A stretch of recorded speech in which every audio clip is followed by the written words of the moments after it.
দর্শক, আমরা এখন নদীর ঘাটে হাজির হয়েছি।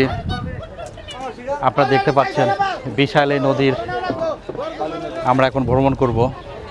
নদীর এই প্রাকৃতিক সৌন্দর্য মানুষকে দারুণভাবে মুগ্ধ করে। নদীকে পছন্দ করে না এরকম মানুষের সংখ্যা পৃথিবীতে খুব কমই আছে। আমরা যখন নদীতে নৌকা ভ্রমণ করি তখন আমরা প্রাকৃতিক সৌন্দর্যে বিমোহিত হয়ে যাই। নদীর এই প্রাকৃতিক সৌন্দর্য মানুষকে দারুণভাবে প্রশান্তি এনে দেয়। বিশেষ করে যখন আমরা নৌকার সামনে দাঁড়াই, নদীর এই বিশালতা, যে নদীর গভীরতা যত বেশি সে নদীর বয়ে যাওয়ার বিশালতা তত বেশি। বিশেষ করে সে নদীর শব্দ ততই কম। একটা জিনিস খেয়াল করে দেখবেন, নদীর ধারে যখন আমরা আসি তখন আমাদের মনটা উজ্জীবিত হয়, মনটাকে প্রফুল্ল করে, এবং এই নদী থেকে আমরা কিন্তু বিশাল উন্মুক্ত নীল আকাশ দেখতে পাই। নদীর জল মানুষের মনকে আরও বেশি প্রশান্তি এনে দেয়, মানুষের মনকে ভালো করে। বিশেষ করে যারা দুঃখ কষ্টে থাকেন, যাদের মনে অনেক সময় দেখা যায় যে অনেক দুঃখ বা অনেক কষ্ট, তারা যদি কখনো এই নদীতে আসেন বা তারা যদি বিশেষ করে নৌকা ভ্রমণে আসেন, তখন সাময়িকের জন্য হলেও আপনাদের মনটাকে অনেক বেশি প্রশান্ত দিবে বা ভালো লাগবে। আপনারা এখন দেখতে পাচ্ছেন আমি ঠিক নদীর মাঝখানে নৌকা ভ্রমণ করছি। আমার সঙ্গে মাঝি ভাই আছেন, আমরা এখন তার সঙ্গে কথা বলবো। কি নাম আপনার? শঙ্কর দাস। ও, আপনার দেশের বাড়ি কোথায়? দেশের বাড়ি বেড়াই। আপনি কি বেড়াইয়ের স্থানীয় লোক? আমরা এক স্থানীয় লোক। আচ্ছা, আপনি এই নৌকা ভ্রমণ বা নৌকা পেশার সাথে আপনি কত বছর ধরে জড়িত? 15 বছর। 15 বছর। 15 বছর ধরে এই পেশার সঙ্গে জড়িত। তো আপনি তো এই যে নৌকা ভ্রমণ করেন, বিভিন্ন অতিথিরা আসে, বিভিন্ন মানুষ এখানে ভ্রমণ করে, তো আপনি তো তাদেরকে পথ দেখান বা গাইডলাইন দেন। আপনার এই যেটা অনুভূতি কেমন লাগে আপনার?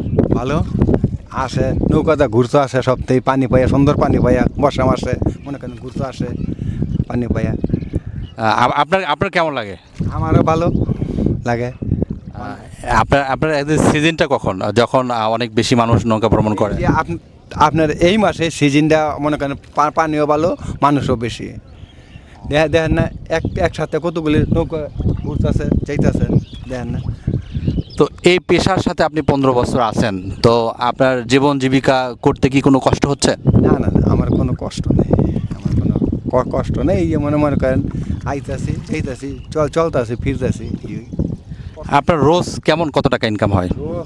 ঠিক নাই, 800, 700, 1000, 1200। এটা কি আপনার নিজস্ব নৌকা? নিজস্ব নৌকা। আমাকে এই গাড়ি কোনো ভালো নৌকা কেউ পায় না, যা পাইবেন সব নিজস্ব নৌকা। ঘাটে কি কোনো এক্সট্রা কোনো টাকা পয়সা কাউকে পে করতে হয় বা দিতে হয় কিনা? ঘাটে আমরা জমা দিই 30 টাকা দিন, 30 টাকা জমা দিই আমরা ঘাটে। শুভ দর্শক মণ্ডলী, আমরা এতক্ষণ কথা বলছিলাম শঙ্কর দাসের সঙ্গে। আমরা এতক্ষণ তার নৌকাতেই ছিলাম। নৌকা ভ্রমণ সত্যিই আনন্দর একটা ভ্রমণ। নৌকায় ভ্রমণ করলে আমরা প্রাকৃতিক সৌন্দর্যটাকে দারুণভাবে উপভোগ করতে পারি। নদীর কাছে আসলে, নৌকার কাছে আসলে, নৌকা ভ্রমণ করলে আমাদের নদীর যে একটা কুল বয়ে যাওয়ার শব্দ, নদীর মনোরম শব্দ আমাদের মনকে দারুণভাবে আনন্দিত করে এবং এক ধরনের প্রশান্তি এনে দেয়। আমরা বিবাহিত হই, আমরা মুগ্ধ হই। সবাইকে নৌকা ভ্রমণের আশা জানিয়ে আজকের মতো এখানেই শেষ করছি। আল্লাহ হাফেজ। আজকের মতো আমাদের নৌকা ভ্রমণ শেষ। নদীর এপারে আসছিলাম, এখন এপার থেকে ওপারে চলে যাচ্ছি। কে যাবে আগে? প্রথমে আপনি? এখানে ওকে, ঠিক আছে।